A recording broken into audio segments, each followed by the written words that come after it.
just wanted to take a moment and share something that I thought was really cool. So let me show you what I got here first.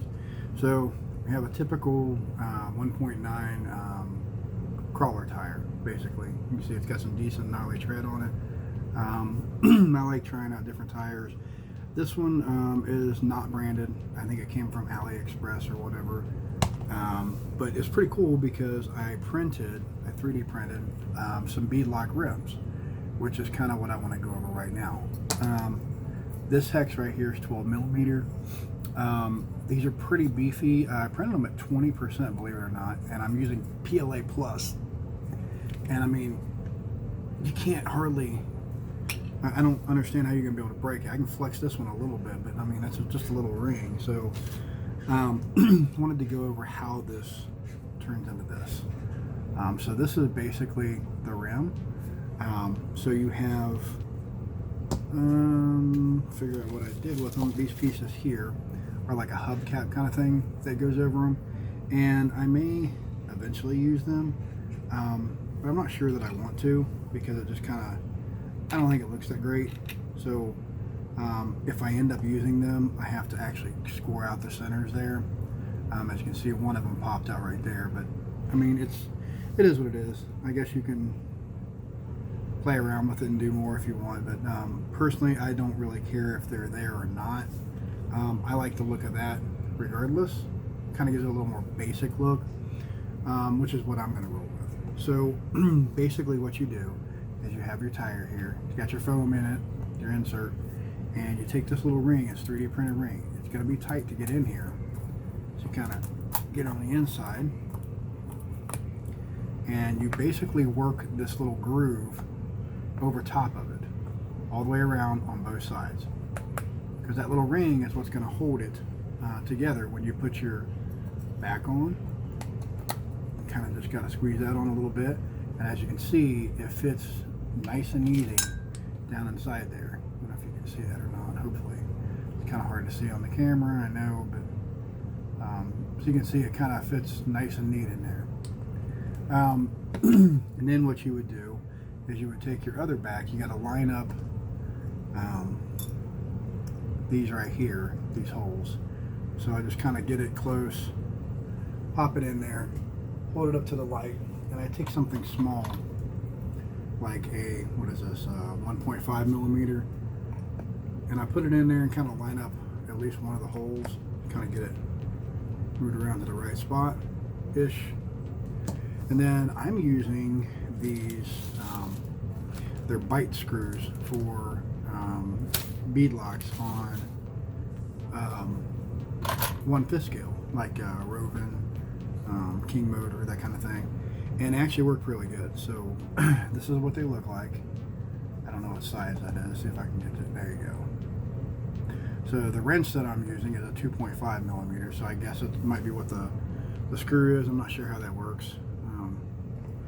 Basically, you just get it started here, and see if I got it lined up right here. Kind of get it worked in there. Okay, it looks like I got that one. So let me line up one more here real quick, and we'll take a look and see how it looks, you know, together. Line one more up, and it really helps when you're using the insert, and that's kind of what that insert's for. And as you can see, I've lined up two in there successfully, and the other three holes are there ready to line up. So basically, I'm just going to take the other screws and I'm going to screw them down as best I can. I'm not going to worry about if they're lined up properly or whatever. They should already be all lined up. Just looking at the alignment of everything else, it appears that everything is pretty well centered. So that's the cool thing about when you print these. They're not difficult to, if you do it right on your printer, they're not difficult to pull off and have a bunch of supports hanging or anything like that. I've been pretty lucky to figure this kind of stuff out. Mine always prints very well.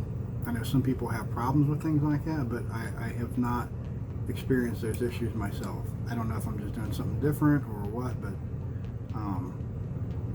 mine have been pretty good. So it looks like a couple of them didn't really bite very well, so I kind of give it a little squeeze as I turn maybe an eighth of a turn. See if I can get a little more on it. But now if you feel it starting to slip, back off, because it is plastic. You know, and it's not going to hold 100% perfect or whatever. It's a beadlock. They never do. So that's what the back of it looks like. And if you look real closely, you can see the starting of the screws inside there. You may want to use longer screws. Me personally, I feel like the bite screws are good enough for me. At least that's what I'm going to try for right now. I might have to switch over to something else. And again, that's what the front looks like. Now you have two.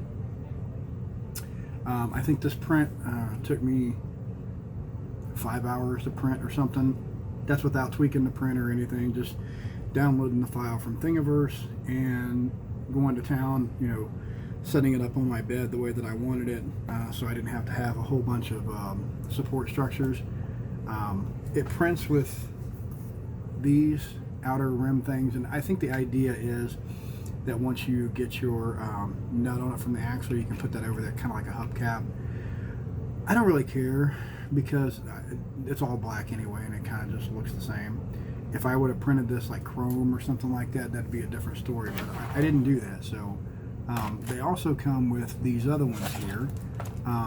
They're just a different style, as you can tell. So you got two different styles here. So you got this style, and then you got that one. Me personally, I don't really care for either one of them. I mean, it'll protect your nut and everything and hold it in place should the rim come off at some point, but I don't usually have this kind of problems.